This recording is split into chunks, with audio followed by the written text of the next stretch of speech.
Hello, I'm Ben, and this is a presentation called Quantum for Nano. This is for my dad, who goes by various names like Dad and Nano sometimes. The subject of this talk is indistinguishability and the concept as it applies to quantum systems. So here we go. First off, I'll start with what is a particle? Because what I'll be talking about in this little talk is particles of nature. And I'm thinking here of an electron, a quark, a proton, which is made of quarks, atoms, which are made of protons, neutrons, and electrons as well. These are all things that we can reasonably think of as particles. I'm a physicist, though.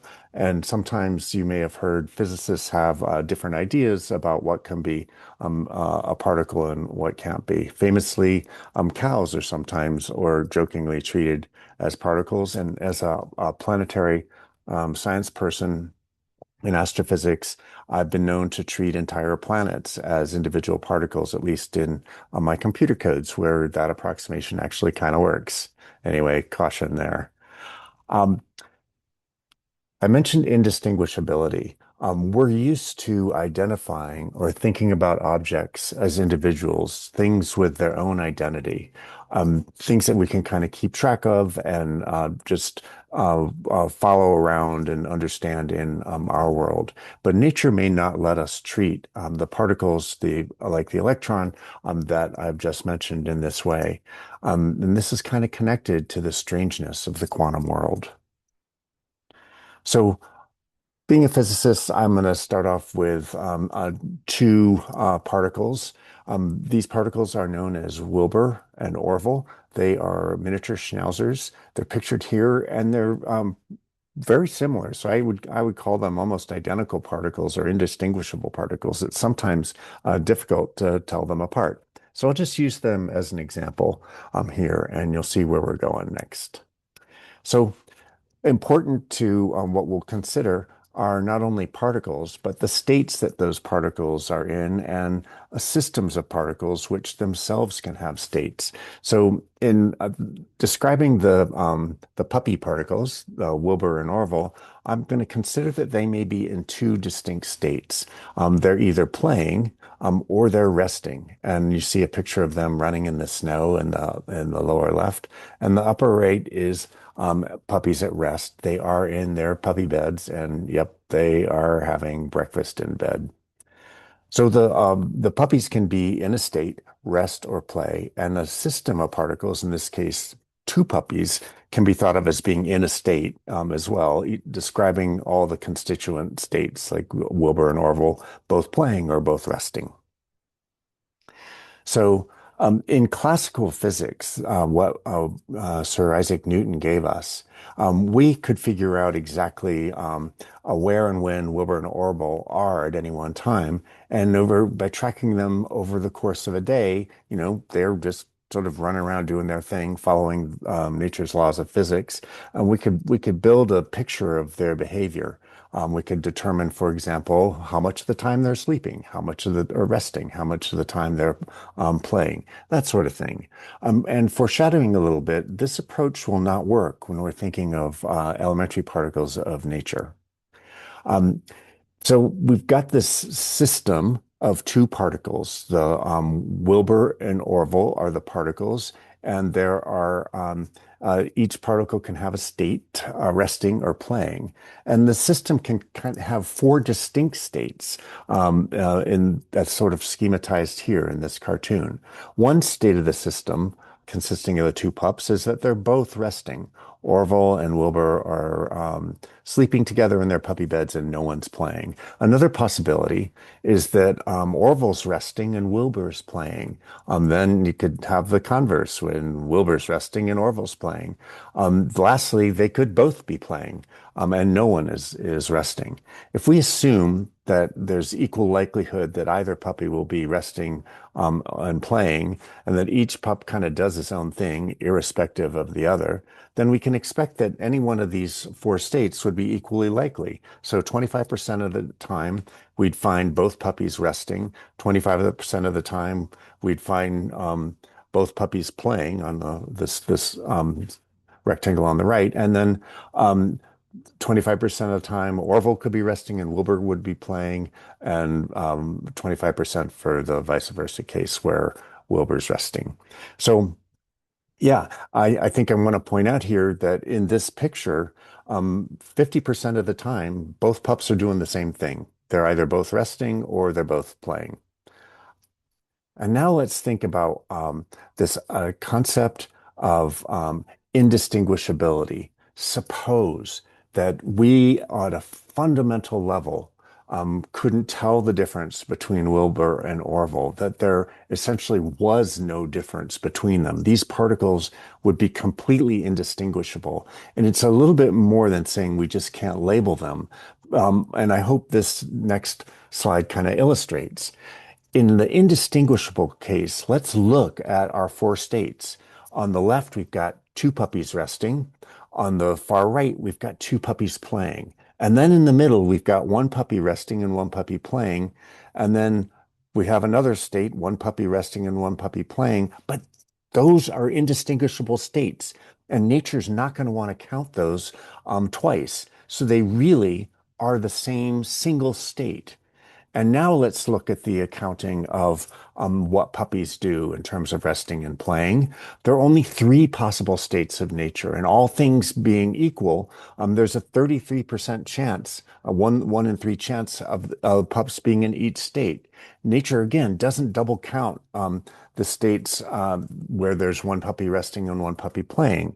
So this is kind of neat. If there's a 33% chance of each of these states, it means looking at the states where both puppies are resting and both puppies are playing, there's two-thirds or 66.6 7 chance that the puppies are doing the same thing together. So in this indistinguishable framework, the pups kind of stick together. Which is a very different outcome than what we had before. And that's a kind of a profound result of the indistinguishability of Wilbur and Orville treated as particles in this way. So we can extend this idea to more systems more familiar to physicists and chemists, and use this. What I'm about to talk about here is really falling into the field of thermodynamics and statistical mechanics. I've kind of schematized a, a state, a system in a state with a bunch of atoms. I've only shown six here, and I've given the atoms labels. So now I'm thinking of these atoms just as the way Wilbur and Orville are, with kind of names or labels. You can think of these as like pool, billiard balls, labeled 1, 2, 3, 4, 5, and 6. So this is one state over here on the left. And then if I just sort of think of another state, which is more these atoms doing the same thing, but each atom is doing what some other atom was doing before. So these are kind of renumbered in a sense. These are very distinct states. Atom number 3 in the left is going kind of northwest, and in this middle state, atom number 1's doing that. In this third state on the right here, atom number 2 is being swapped out for 3 in the first one, and so forth. You can begin to imagine that all these are possible states of the system. And if we count them all up to find the probabilities of the system being in such a state, we find that there's 720 of different possibilities with these just 6 atoms. But the number of states and how they're occupied by particles like this, the state of the system, really connects with overall properties that we can measure, like pressure, temperature, and energy. And this counting that you see in the slide really isn't how nature works. Nature does not distinguish between these individual atoms. So they uh, go as indistinguishable particles appear here to represent a single state, not the 720 that we had before. This accounting is how nature works. And physicists Boltzmann and physics uh, uh, chemist and physicist Gibbs recognized this accounting issue, and it emerged in strict form in quantum theory. So I'm going to dive in a little bit more into how we understand particles. It turns out that the simple picture of just saying Wilbur and Orville are indistinguishable and how they can populate three states instead of the expected four in the case of distinguishability. Um, this turns out to be to correspond to the way a certain type of particle behaves. Type of particle is a boson, named after physicist Bose in the upper right.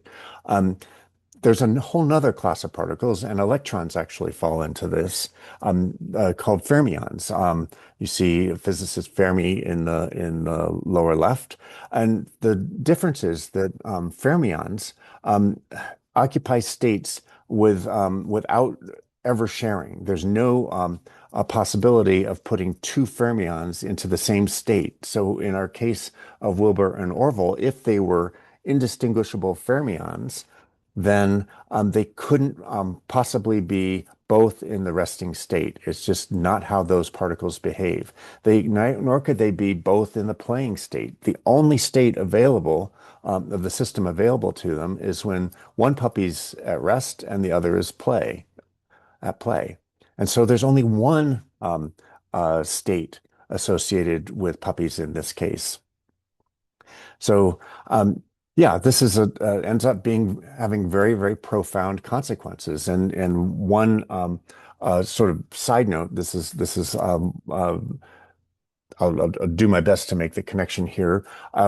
There's something known as the Pauli exclusion principle, which is an idea that enforces the property of fermions that no two fermions can occupy the same state.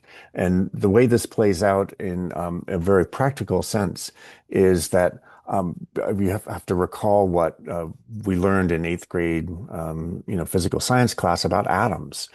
Atoms, or an atom, atomic nucleus, has generates a system where there are states for the electrons around it to occupy. These states are predicted by the Schrodinger equation, which we can talk about later. In cartoon forms, these states are often shown as rings around an atomic nucleus in concentric rings. And each ring may represent more than one state, but each ring does represent a fixed number of states. And so the innermost ring turns out to represent two states. And so you can put two electrons here in the around the innermost ring, and you can't put any more. It really is. You try to put a third electron around that ring, you're violating the exclusion principle because you've only got two states and you're trying to put a third electron in there. And so that just simply isn't allowed. When you follow these rules of putting electrons in states, you can build up atoms in a way that explains the elements and explains basically how electrons occupy states, and give us their chemical properties, how they interact with each other as well. It's really quite beautiful and winds up allowing us insight and an explanation for the most famous periodic table of elements. And I just show you this periodic table. I'm really happy that I've used the letter O and the letter W in this presentation to refer to Orville and Wilbur. They also appear in the periodic table, and I'm not saying that I got the right puppy in the right slot, but here we go. Here's element O and element W for you, our two indistinguishable puppies. So there are limits to indistinguishability. If particles share the same space, if they're part of the same system, then indistinguishability is an applicable concept. But particles, if they're very, very widely separated, kind of lose this property of indistinguishability. It doesn't become meaningful. Certainly, if we took indistinguishable Orville and to some corner of the house and close the door and put an indistinguishable Wilbur to another room in the house and close the door, we would have no problem keeping track or knowing which puppy was which. So there are limits. However, the quantum theory really gives us a full and complete explanation as to what those limits are. So let me try and summarize here. Distinguishable objects are part of our everyday lives. We label them, we can track them. It's kind of, how we naturally do accounting in our physical world. Particle indistinguishability means that the really detailed accounting and tracking is not what we can and should be doing. Instead, think of states of the system and how these particles sort of are organized within the states of a system. Ideas about particle indistinguishability, which are really a key part of quantum mechanics, appeared in thermodynamics and statistical mechanics in the mid to late 19th century. And so this is, in some sense, a first inroad into quantum strangeness. Um, quantum particle indistinguishability was also important in Max Planck's formulation of quantum mechanics, most famously, which we can talk about at some point. And finally, particle indistinguishability was built into quantum theory in a very formal and powerful way. So it's really kind of a beautiful part of our quantum world. So thank you so much for listening. I hope that you find indistinguishability as a fun and a little bit non-intuitive idea, because you'd think we'd always be able to keep track of electron one and electron two, and that's just really isn't how nature works. And is it part of our everyday lives? Well, yes and no. We don't have to think about it, but nature does, as things like electrons are organized around protons and neutrons to build up the elements that are the building blocks of us. And so I'll leave you with a question. Talking about indistinguishability, can you distinguish between these two sometimes indistinguishable particles here? I'm not saying which is which. So up next, we'll talk about how particles move around. So that's it for this presentation. I hope it was fun at some level. Love you, Dad.